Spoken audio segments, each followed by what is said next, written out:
Hey everybody, welcome to another edition of The Community. I'm Mike Arboit, and today my guest is Paige Strand from Strand Strategy Communications.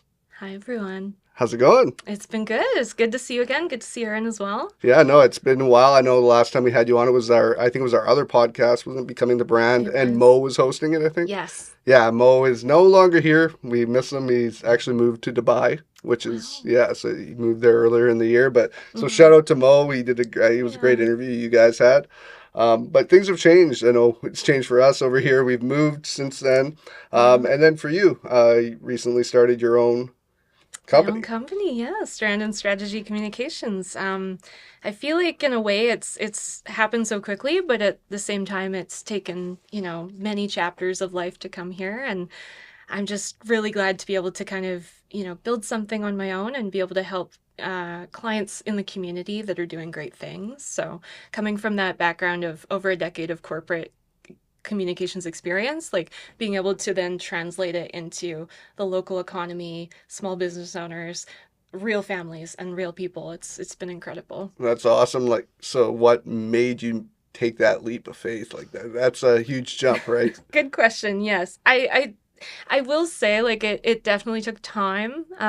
At first I was like, ooh, like I want it to be the right time. And the inner perfectionist really came out, where I was like, oh, it's gotta be perfect. It's gotta be perfect. It's gotta be well timed. And I think that's one thing I really learned this year was there's no one perfect time. And if you go off of the script of what you expected for your life, nothing explodes. Yeah, very, very true. And honestly, some of those moments are actually the best because you find what really aligns for you. So for me, for example, I had spoken with a lot of business owners in the community. I'd been taking some time to myself and deciding what kind of career step do I want to take next. And speaking with more and more leaders and business owners, I was like, oh, there's a lot of evolution that I think is about to take place here. Like we look at, coming from a corporate environment where there's a lot of protocols, there's a lot of expectations, there's a lot of quiet expectations as well. So I think, even just seeing corporate burnout rates are through the roof, regardless of industry. So I think there's an element for me where I think, okay, how can we make business more people focused again? Because I think we've seen really great examples of that even today, but how can we make that more the norm across all kinds of industries and sectors? Yeah, it's definitely something I've noticed is the people that are putting people first are the ones succeeding, and it's not just the what's going to make you the most money and quickly. It's Mm-hmm. actually keeping people happy that are your clients, Mm-hmm. and so now we're seeing, I think, the people that got through these rough times. Obviously, it's still rough times. Mm-hmm. We were talking a little bit before this how difficult it is for businesses in general right now, staying afloat, even as successful businesses, just because of how expensive everything is. But Mm-hmm. you're working with a lot, not big corporations anymore. You're working with these small business owners. So do you hear about these people's problems, like how bad it is right now? Absolutely. And the pandemic absolutely did not help. I feel like there's a lot going on right now where we've got the pandemic and some of the repercussions still playing out from that. We've got the economy, Yeah. enough said. And then we've also got other elements like digital transformation. We've got major expectations for technology nowadays as consumers and as business owners. And how we're using that in our businesses is really important. So, with my clients in particular, like a lot of the things that come up often, across my client base anyway, is how do we scale up? How do we keep our processes moving the right way? How do we continue to build revenue? How do we continue to build our base up while maintaining this narrative that we want to tell about our business and who we are? And so that's often where I come in is Strand and Strategy Communications. We offer strategic planning, consulting, even just the tactical copywriting, anything to basically reduce the stress off of business owners and kind of helping them get some of that storytelling down so they can focus on the other areas of their business. I find that like business owners in general, like when it comes to the idea of growth, Mm-hmm. it almost feels like, as a business owner myself, sometimes when you start handing it off to other people, um, it almost feels like you're losing your sense of your business. Like you Mm-hmm. don't like when small businesses purchased by big corporations or something. It Mm-hmm. feels like you're losing a sense of why you're doing it. So keeping Yeah. true to that while growing, but staying true to your values and why you did it in the first place, as well as like small business always has to rely on their service. Like Mm-hmm. that's the biggest thing. Like you're always, if the people care about their business, they're going to give you the best service possible because they don't have that name brand, the big name brand behind Mm-hmm. them. Um, so like what I like going from for you going from corporation to smaller business and just working with people means you're passionate about what you did with corporations, Mm-hmm. but bringing it down to a level where people like it's their life. It's not Mm-hmm. just another business or like you've been appointed as a CEO of a company or Mm-hmm. something, and but it's not your physical everything being put into that business. So Mm-hmm. now you're dealing with those people, and you're also managing your own company. You're Absolutely. seeing, or do you see like there's this more passion behind it now? I think so. Like, I think I'd say through the pandemic, I started to have a bit of a shift internally where I loved what I was doing, but I felt kind of confused, and it took me a few years to really iron that out. But I think for me, like as an avid volunteer, as a proud aunt to four nephews, as a beekeeper, as a power lifter, there's a lot of aspects of my identity. And often when we're looking at business, particularly in the corporate space, we've got ourselves at home and we've got ourselves at work. And Yeah, of course, there should be boundaries yeah, between both. But I think for me, what I felt often, and particularly working in a lot of male dominated spaces earlier in my career, was I would go to work and I would be like, ha, and then I would come home and I think for me at some point I hit a point where I was like, why can't I be both at once? Why yeah. can't I be the proud aunt and the power lifter and the beekeeper and the business owner at the same time? And I think in starting Strand Strategy Communications, being able to show up more authentically to how I would typically um, maneuver has been such a game changer for me, like in terms of even just health and well-being, but being able to really be in charge of the strategy and the client engagement and the projects that are taking place. Like I can merge my community values with the business that I'm conducting. And it's something that I'm really proud of. So I'm hoping to really continue and scale that up through the years. No, the irony there is like you literally you were on becoming the brand before, but you become your brand. Like when you open up a Touche. business and you really like you are the face behind your business. Mm-hmm. You are essentially that brand. No matter Mm-hmm. what industry you're in, you Yeah. become that brand. You become the face of that business. So Mm-hmm. yeah, it's where I feel like that. You said you try to turn it off once in a while. Like Mm-hmm. there should be some separation, but I think like there's a kind of it's very difficult for Mm-hmm. business owners. Yeah. You can attest to this. Is with shutting it off, you're always thinking, you're always going. But Agreed. that's something about there's a freedom of working for yourself, but there's also the consequences of working for yourself as well. So, Absolutely. but you did it, and like, what actually like, I mean, financially, that's always scary. Like Mm-hmm. starting your own business. Like, how did during a time where it's like financially one of the hardest times Mm-hmm. in our like our lives, let's say, Mm-hmm. um, how did that like I say again the leap of faith, like how did you do it? How did you like just Yeah. like know that you would have these clients right away? Because it's Mm-hmm. a slow build usually, right? It is. It definitely is. And I think having been the corporate communications expert in the room for so many years for a lot of companies and different industries that were kind of balancing that, how do we expand? How do we grow? How do we go in the right direction? For me, I was very risk adverse at the beginning because I was like, maybe I'll just join another company or maybe I'll join a nonprofit. Maybe I'll join. And the more and more I talked to other folks in the community, they were like, if you start your own shop, we absolutely want to work with you or we want to partner with you or we want to be one of your first clients. And I think it took about five or six individuals who had said that to me where I thought, okay, that is a client roster. Yeah, it's a good base. Let's go. So I knew, of course, there could be some fluctuation or people that, were like, oh, actually, maybe not right now.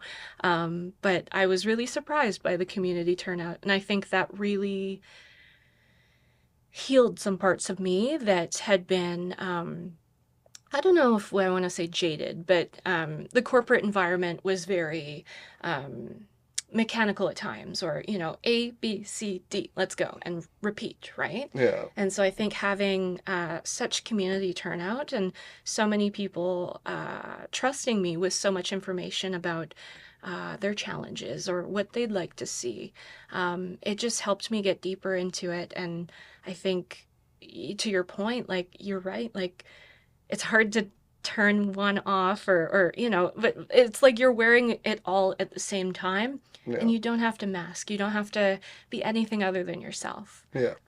There was one pivotal moment for me when I was still in corporate land where I had a really, really smart woman coming in for an interview, and I'd seen her resume and she was amazing. Like, I knew she was going to be 10 out of 10. And she came in and she was a little bit flushed and she'd kind of rushed in and she was covered in rain and she was like very apologetic. And I remember sitting at the table and thinking, okay, this woman is so talented. She has so many wins in her resume.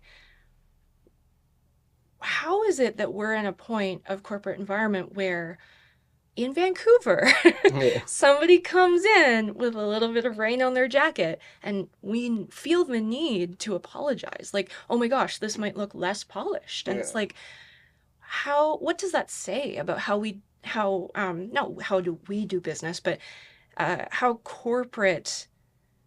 decades of corporate culture Yeah. has evolved with time? Yeah. Like, how is it that we are um, having those moments of hesitation if we're wearing a bright color, or having a moment where we're like, tie, no tie, oh my goodness, like, why don't we just be ourselves? Yeah. And if we're maintaining that sense of authenticity in our work, whether we're employees or business owners, I think that psychological safety then starts to come into play. Like, I've heard some folks, like at networking events, that will be like, um, high standards, high quality, toughen up culture, right? Yeah.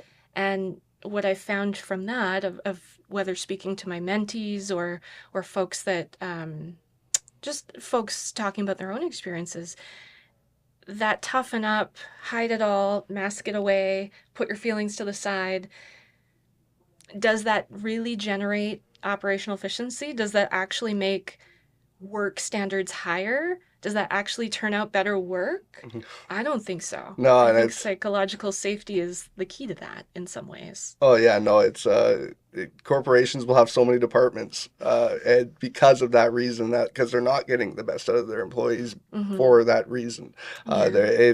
it's crazy, and I think we're slowly seeing a change in the corporate Mm-hmm. world and big corporations with younger people taking over Mm-hmm. like the route like taking over the head of becoming the heads of the company, and guys like Gary V, somebody I like really, Gary V. Mm-hmm. Yeah, so you talked about perfection earlier. He's like, you'll never be perfect. Mm-hmm. He's like, I'm going to be my authentic self, even if you don't like how I run my company. He curses in his meetings. Mm-hmm. He's just himself. He's like, I'm not going to be a different person at work as I am Mm-hmm. at home, because people will get to know the real me. And if they want to Mm-hmm. work for me, they'll work for me. And I think Mm-hmm. that's just kind of where things are going in today's world, which is, it is nice because Mm-hmm. I feel like you shouldn't have to be fake where you're working, and you're there more time than anywhere else. If you're working the Absolutely. typical 9 to 5 life, if you're doing that, it is proven that you're spending more time at work than you are with your families for the most part. Mm-hmm. So I feel like it's slowly trying to move towards a different, like the old heads are leaving, and it's starting to become a youth, I'll say like renaissance Mm-hmm. of just how business is conducted in the Mm-hmm. world and what's actually important. Is it important that you show up to an interview in a suit and tie as a guy for any kind of position? Like, I remember going to job interviews when I was a teenager, even like early 20s, where it's like a $12 an hour warehouse job and you're Mm-hmm. dressing up in a suit and tied to impress. And it's just, Mm-hmm. is that really proper? Is that Mm-hmm. really how getting people so nervous that they're not feeling Mm-hmm. comfortable in the first stage of interview, and then Absolutely. after that, you start off in a very uncomfortable fashion, basically. Yeah. So it's I think slowly but surely, as like millennials and younger start Hmm. taking over, it's gonna get better, Hmm. but slow. It's just a slow process. Absolutely. I'd say, like, as a people leader too, I've found like the most functional teams I ever led were often very blended in with different expertises, or different amounts of years of expertise. Like, you'd have someone with 30 years of experience, someone with 15, someone with 2 months of experience, someone with, like, just a full mix match of expertise and years of experience. And I found that the way that everyone would feed off of one another was actually really refreshing, like being able to see just the mix of innovation, lived experience, what if we did this, the curiosity. I think that's, yeah, to your point, like I think we're going in the right direction, and I think having those blends of expertise at the table are really, really important. So yeah, hoping to continue to see more of that. Yeah, yeah, no, I like to ask this question once in a while. It's like, what is the most just what about your job Mhm. makes you feel the most accomplished after you're done? Like when you're helping businesses grow, like Mm. is it taking that next step, maybe more locations if it's a physical location type of business, or is Mhm. like what makes you do this? Yeah, absolutely. This is gonna sound cheesy, but it often comes down to people. Like, for me, particularly when I was working in the credit union space, there was this culture of people before profits, and we take care of our community, we take care of our people, and performance is also important, but our people in our community are really important. So, when it comes to things that really stand out for me as an accomplishment, sure, I outperform my metrics. Sure, I, hit all of the goals that I've set to accomplish. But I think for me, what really has me go, ah, is seeing my clients feel trust in me, seeing my clients feel less stressed, or even just moments where, like, I have a client, for example, who is not the biggest fan of public speaking, let's say. Yeah. And she had to do a media appearance, and so I got together with her before and made sure she was prepped and ready. And watching her nail that was so, like, that fills my soul as a business owner, but also as a person. Seeing someone that was stressed, really stressed about the situation, being able to help them prepare in a way that they felt supported and were able to do a good job, like, that's what sits well for me. And I think as I moved from corporate to working for myself, that was a very key component that was necessary, was being able to help real people, that we can have conversations about the 3 month strategy, but we can also talk about what we did on the weekend, and Yeah. it's approachable, it's fun. I So think it's a very with the social media era that we live in, it's very difficult for the introverted business owner nowadays, knowing that like you really need to promote your brand now. mm-hmm, Like you really need to have an online presence, and a lot of the times if you are a small business owner or entrepreneur and you are that business, you have to kind of mm-hmm, physically be the face of it and post content and everything. And as someone who can be introverted sometimes, like it mm-hmm, depends on the situation, but in most like social situations I can be quite introverted. mm-hmm, I feel like it can be quite difficult, but also if you can succeed in putting yourself out there and not being your introverted self mm-hmm. in these times, you can kind of get through anything. So like you like almost coaching your clients into what they have to do for their businesses, Mm-hmm.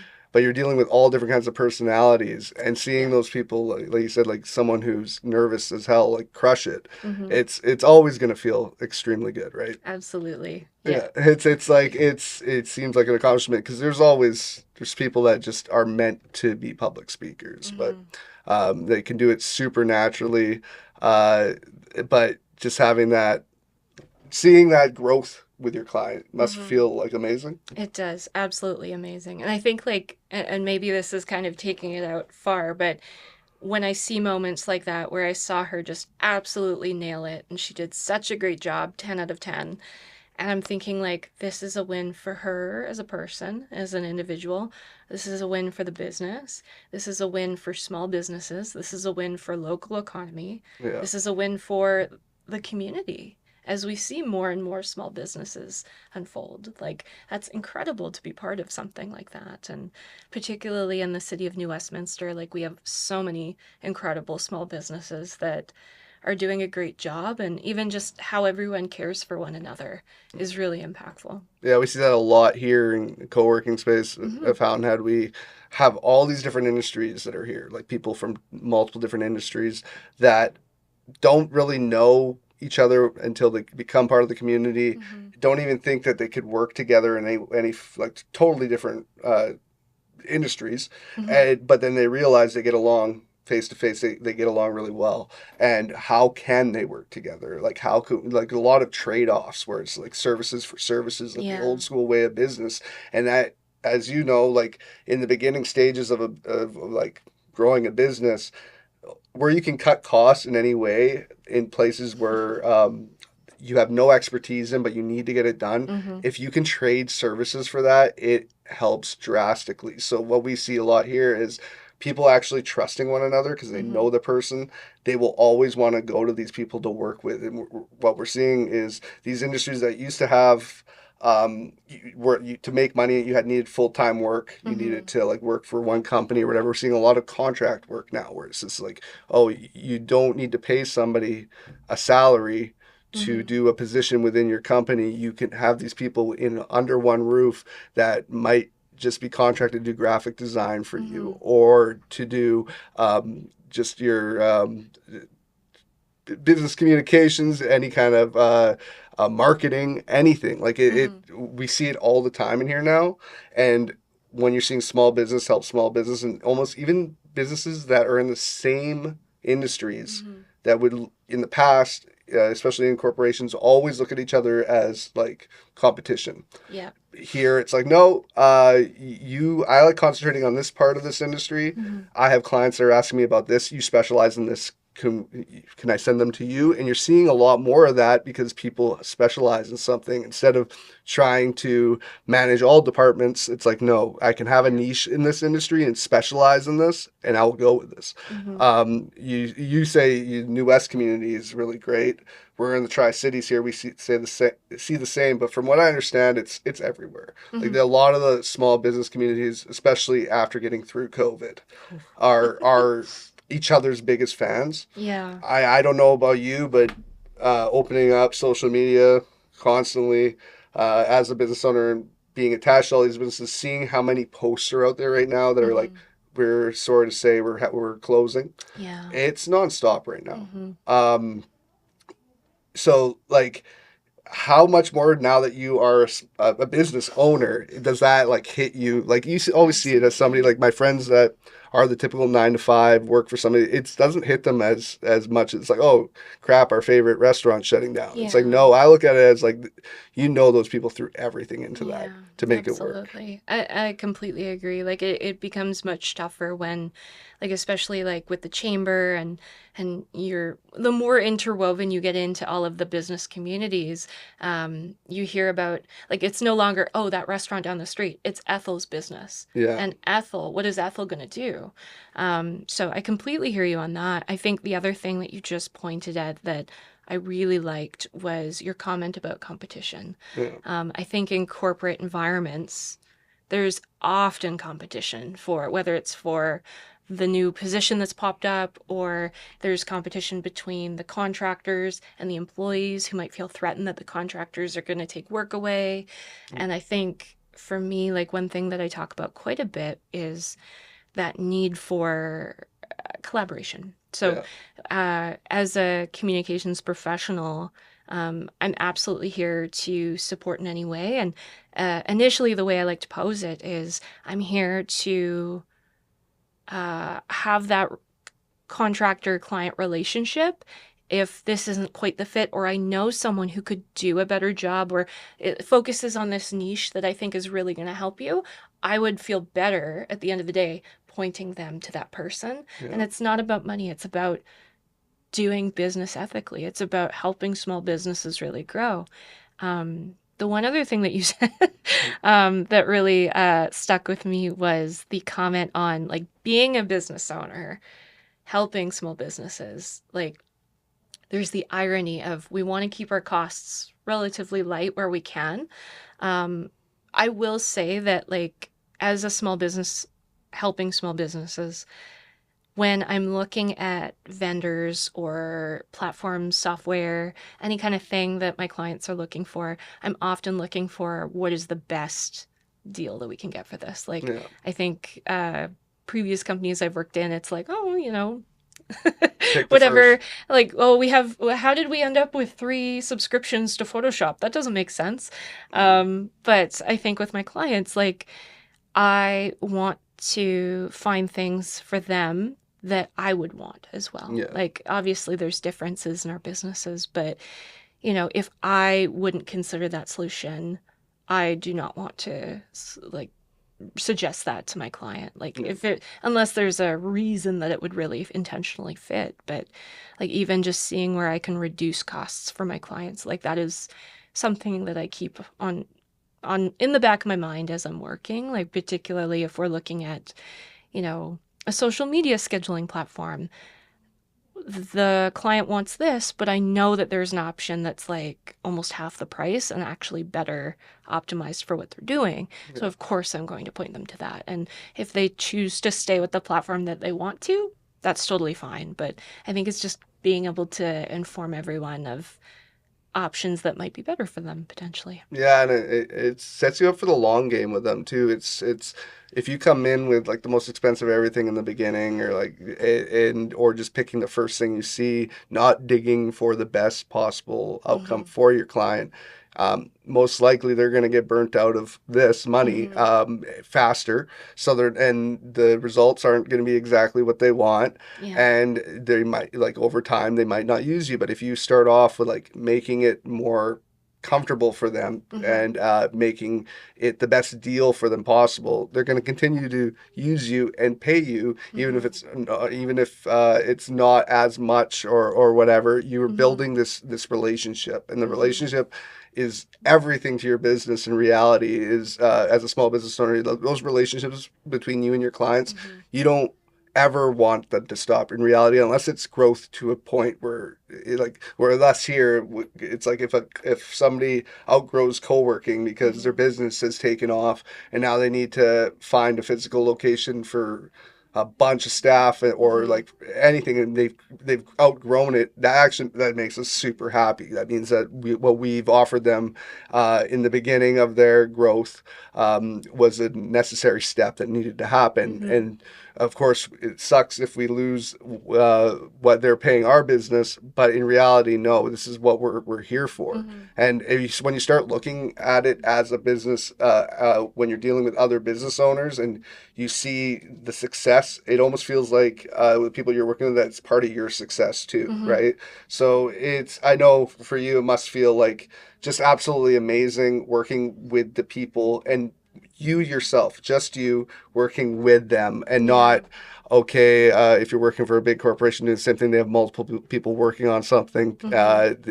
It's not always people with the same mind frame as the business owner or with each other, and it could Mm-hmm. be a huge headache. What we notice here, what's nice about like co-working, what I always find trying to sell co-working to people Mm-hmm. that don't understand it, like why would I pay money to go into an office again, Mm-hmm. right? Well, the difference is the community that's around you is not your coworkers. Mm-hmm. It's not people that you're like, why is this guy has the same job as me, gets paid more, and Mm-hmm. he's not doing the same amount of work? And it's just that bitterness, and you hate like an office space with that toxicity. That's Mm-hmm. pretty much every office at any corporate building, any corporate company is going to be like that because multiple people, one place Mm-hmm. that you're not meant to get along with everybody. You're not Mm-hmm. in reality. You're not. With co-working, you can choose who is your close community. You can Mm-hmm. kind of be part of something special, and there's no drama between those people, right? So, with you, it must be like actually dealing with people you want to be dealing with on a daily basis, and not these coworkers that you won't agree with. Well, it's funny because I It's funny as you say that because I was like, first of all, the co-working concept is phenomenal to me because it's also built in networking. Yeah. You get to meet a lot of different types of minds and types of thought processes and approaches, which honestly helps everyone learn more, which is great. But I think to your point, like when it comes to who I'm going with as my clients, like you're right. Like I'm often working with folks who are looking to make a difference in some way or have a positive impact on the community. I will say though, and a friend asked me about this the other day, I talk a lot about small business, and I say that because that is a big part of my passion for local economy, but that's also an area that I'm very attracted to. I had a friend ask me, would I ever consider a client that is a bigger corporation? For me, that would require a lot of corporate responsibility, ESG focus, a lot of focus on the community. How is that organization giving back? How is that organization having a very positive impact and authentically, not performatively? Like, Yeah. how are they really showing up? Yeah. And I think the big thing too, and one thing that I've noticed, not with companies I've represented, but just companies in the media. Um, with this economic turn that we've been seeing and experiencing, um, those are the moments when we notice authenticity and performance. So, for example, when we see companies coming forward with all of these wonderful policies and all of these wonderful campaigns, but they dial it all back the minute the economy turns, Yeah. something's not really adding up there. And Yeah. I mean, of course, there's going to be adjustments, but I think for me, as I run my own business, like for Strand Strategy, sure, economic turns will happen, but my hope is that I can still show up and my mission and my vision and my values still align to what I'm doing. And regardless of what happens, I want to be able to keep driving that community development, I guess. Yeah, it's with I know like with corporations doing those. Let's say I'll throw one company under the bus right now. I don't even care. Bell Media. So like this, you say like when they do something great for their community or just Mm-hmm. their clients or just like let's say Canada in general. They have Mm-hmm. mental health matters. Bell Media mental Mm-hmm. health thing. Well, they do this big mental health. I think they did 2 years in a row where they have mental health day, and then Mm-hmm. the next week they lay off tons of employees, and Mm-hmm. you're just like the timing is absolutely Mm-hmm. ridiculous when you know you hear about how much they actually make and all the contracts the Mm-hmm. company's worth, and they're laying people off after basically saying we care about everybody's mental health. Mm-hmm. I think what corporations in the past they got away with this kind of stuff. They can do their charity, their like Mm-hmm. different charity groups, promote them, and not really have to explain what they're doing. Or people are Mm-hmm. like, oh, they're great. They give to UNICEF or this and that. Mm-hmm. Nowadays, with like the technological era that we live in, Mm-hmm. and regular people being able to kind of see that and Mm-hmm. kind of being like, oh no, Bell Media, you guys aren't. We read the articles or we can go online and see what you're actually doing as a company. Mm-hmm. So that's where I feel like when big corporations are trying to act like they care about people and it's people first, Mm-hmm. it's really easy to prove that false. Mm-hmm. Yeah. And it's tough. Like I think actually Mo and I were speaking last about this. Like once that once that line is crossed, is really, really hard to build that trust back with the community. And I Yeah. think like yeah, I've seen my share of situations where I can see a lot of companies that are trying to do well and trying to do good, but how and Yeah. where and does it really make sense? What is the true motivator behind this? So I think being able to kind of deliver that not only with my clients but through my own company, it's going to be really special and it's going to be a lot of growth. But I think yeah, I've just been blown away by the community and how everyone's been involved or how people have supported me through it. And yeah, I can't wait for the next steps. When did you officially open up shop? So the irony. So I kind of worked with my clients and just made sure I got everything process driven and quality control and all of those things, telling our stories, telling our narratives. And then I hit the irony of, okay, I'm not telling my own story. Mm, So I actually only recently did my external launch in the last couple weeks. nice. So we launched Strand Strategy Communications on LinkedIn. We are also in the process of developing a website, so probably not live as we film this, but perhaps when this footage comes out, strandandstrategy.ca will be the website, and hopefully we will be sharing not only like content and client updates, but also events and potential networking opportunities for folks in the community, and that small business focus will absolutely be there. Well, that's awesome. So definitely send me all that information. Absolutely. We're probably a couple weeks out of this being posted, so Hmm. depending on the timing, it might if for some reason the site isn't open up yet, I can just put a description It's soon a good soon to come. motivator. Yeah, yeah. It'll definitely be up by then. Well, Good that's awesome. motivation. I think we're probably close to our half an hour aiming Hmm. time for the podcast, but I'm so happy that you came on again. I love just you have a great personality to Oh, know that. thank you. I know that if any of our watchers or listeners see you and are looking for what you offer, right? Like Hmm. with communications, if they're looking for somebody, I want them to come to somebody that they've seen how you are, like your personality on the Hmm. show, and I think it's absolutely amazing. Oh, So I would love our basically our listeners to go to you for this, oh, and thank you. yeah, I love to see. I know you're in New West. I'd love to see you around here more. Definitely can see this your passion for community. So Absolutely. when we changed the name of the show to The Community, there was a reason for it. Obviously, the move, but it really is everything to our business. Hmm. Is the community around the business. You've seen our new location. Hmm. It is not what sells our space. Hmm. It's definitely the people around the Hmm. space, and I think obviously you know this with your clients that they're the ones that are going to build your company essentially. Absolutely. Um, but yeah, thank you so much for coming on today. Yeah, thanks for having me. Good Uh, to see you on Aaron again too. yeah, no, I'd love to see you more often. Do you work with we this is a competition thing?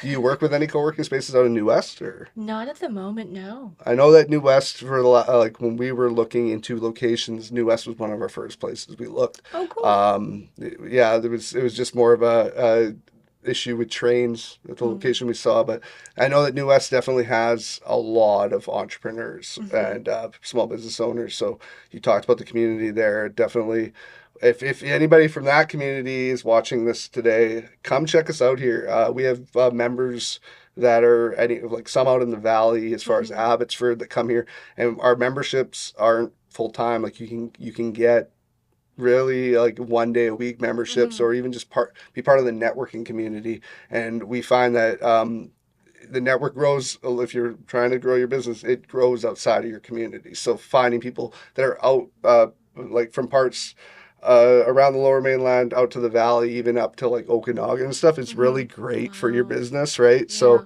Yeah. yeah, I New West people, we'd love to see you out here, and maybe who Yeah. knows, like we're at the possibility of growth stages ourselves. So I'd Exciting. love to see which communities we fit in well, and Mm-hmm. we've met a few people from New West, and New West has always been great to Fountainhead with.